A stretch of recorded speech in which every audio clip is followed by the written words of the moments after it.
혹시 다른 사람들이 나를 어떻게 생각하는지 신경 쓰면서 살아가고 있지 않으세요? 로마 황제이자 철학자였던 마르쿠스 아우렐리우스는 명상록에서 이런 말을 남겼대요. 모든 사람이 자기 자신을 가장 사랑하면서도 자신의 의견보다 다른 사람의 의견을 더 중요하게 여긴다는 것은 놀라운 일이다. 저도 10대, 20대에는 다른 사람의 시선에 많이 흔들렸어요. 그런데 학생 때부터 일기를 쓰면서 제 생각과 감정을 들여다보고 일기장 속에서 저 자신과 계속 대화를 나눴는데요.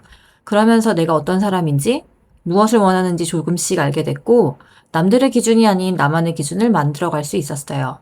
오늘은 제가 20년 가까이 일기를 쓰면서 어떻게 다른 사람의 시선에서 자유로워지고, 다른 사람 이야기에 흔들리지 않는 주관을 만들게 됐는지 이야기해 볼게요. 제가 처음 일기를 쓰기 시작한 건 사춘기 때였어요. 입시를 앞두고 있던 시기였는데 그때는 부모님과도 사이가 좋지 않았고 친구에게도 모든 이야기를 털어놓을 수는 없었어요. 누군가에게 말하기는 너무 복잡하고 괜히 말하면 내가 이상한 사람처럼 보일 것 같고 그렇다고 혼자 마음속에 담아두자니 너무 답답한 그런 얘기 있잖아요. 저는 일기장이 그런 이야기를 마음껏 꺼내놓을 수 있는 공간이었던 것 같아요. 특히 그때는 성적에 대한 이야기를 많이 썼어요.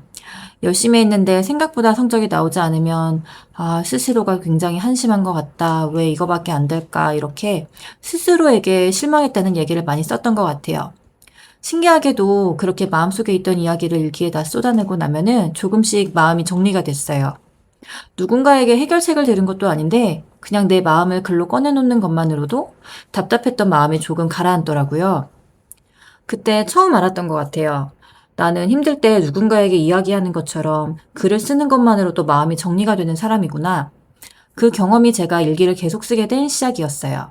그런 경험을 하면서 조금씩 나는 이런 사람이구나를 알아가게 되는 것 같아요. 저는 일기가 그 과정을 굉장히 빠르게 도와줬던 것 같아요.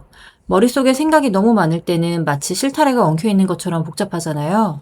그런데 그걸 글로 하나씩 풀어놓으면 어느 순간 생각이 명확해져요. 내가 이것 때문에 속상했구나. 이 말을 들어서 화가 난 게 아니구나. 이렇게 내가 왜 그런 감정을 느꼈는지 스스로 답을 찾게 되는 거예요. 친구에게 고민을 이야기하다 보면 친구가 특별한 해결책을 주지 않았는데도 내가 계속 이야기하다가 갑자기 왜 그런지 알겠어 하고 답을 찾는 순간이 있잖아요. 저에게는 일기가 그런 역할을 했던 것 같아요. 일기장에 나와 이야기하면서 내가 나에게 답을 찾아가는 거예요. 그리고 그 과정이 반복되면서 점점 내가 어떤 사람인지 알게 됐어요. 무엇을 좋아하고, 뭘 싫어하고, 무엇을 중요하게 생각하는지, 어떤 삶을 원하는지. 이걸 아는 게 생각보다 굉장히 중요하더라고요. 왜냐면 내 기준을 알아야 다른 사람의 기준과 구분할 수 있기 때문이에요. 예전에는 어떤 선택을 할 때 다른 사람들은 어떻게 생각할까를 먼저 생각했다면 지금은 조금 달라요.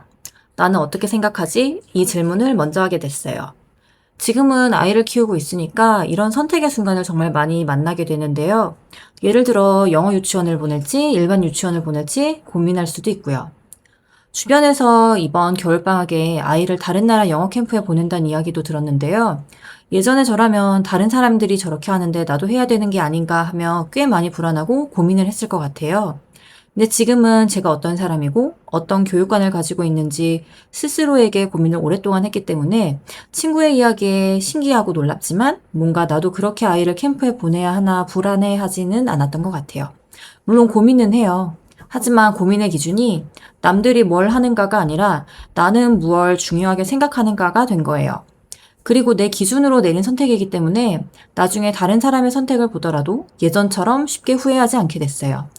주관이 생겼기 때문이죠. 주관이 강한 사람은 아무리 다른 사람의 이야기를 들어도 절대 흔들리지 않는 사람은 아닌 것 같아요. 오히려 다양한 의견을 듣되 마지막에는 내 기준으로 판단할 수 있는 사람이라고 생각을 해요. 그렇다면 일기를 어떻게 써야 될까요? 저는 특별한 방법이 필요하다고 생각하지는 않아요. 오히려 저는 매일 쓰려고 노력하지는 않았어요. 정말 마음이 아프거나 힘들거나 답답할 때 많이 썼어요. 가족끼리도 살다 보면 마음 상하는 일이 있잖아요. 그런 얘기를 전부 남편에게 이야기할 수도 없고요. 그럴 때는 일기장에 마음껏 써보는 거예요. 나는 왜 이 말에 속상했는지, 정확히 어떤 부분에 마음에 걸렸는지. 처음에는 화가 나서 썼는데 쓰다 보면 조금씩 감정이 가라앉거든요. 왜냐하면 글로 적는 순간 감정에 휩싸여 있던 내가 그 감정을 조금 떨어져서 바라보게 되기 때문이에요. 그래서 저는 일기를 쓸 때 그날 있었던 일을 길게 나열하기보다는 내 감정에 집중하는 편이에요. 오늘 무슨 일이 있었는가 보다 나는 왜 이 일 때문에 속상했는가를 더 많이 생각을 해요. 그리고 정말 쓰기 싫은 날에는 한 줄만 써도 괜찮아요.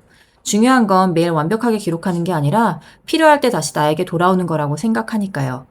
요즘 달리기 하는 분들 정말 많잖아요. 처음에는 1km만 뛰어도 힘들지만 조금씩 달리다 보면 체력이 좋아지고 예전보다 오래 달릴 수 있게 되죠. 저도 일기도 비슷하다고 생각을 해요. 달리기가 몸의 근육을 키워주는 운동이라면 일기는 마음의 근육을 키워주는 운동이에요. 내 감정을 바라보고 왜 내 생각을 들여다보고 왜 그런 마음이 들었는지를 스스로에게 물어보는 거. 이걸 반복하다 보면 마음이 힘든 순간에도 예전보다 훨씬 차분하게 나를 바라볼 수 있게 돼요. 그리고 무엇보다 내가 누구인지 점점 알게 돼요. 꼭 멋진 다이어리를 준비할 필요도 없어요. 나만의 일기장에 써도 좋고 휴대폰 메모장에 써도 좋고 SNS에 짧게 기록을 해도 좋아요. 오늘 마음에 걸렸던 일 하나, 오늘 느꼈던 감정 하나, 그리고 그 이유를 한 줄만 적어보세요. 나는 왜 이런 마음이 들었을까? 이 질문에 답하는 과정이 쌓이면 어느 순간 알게 될 거예요.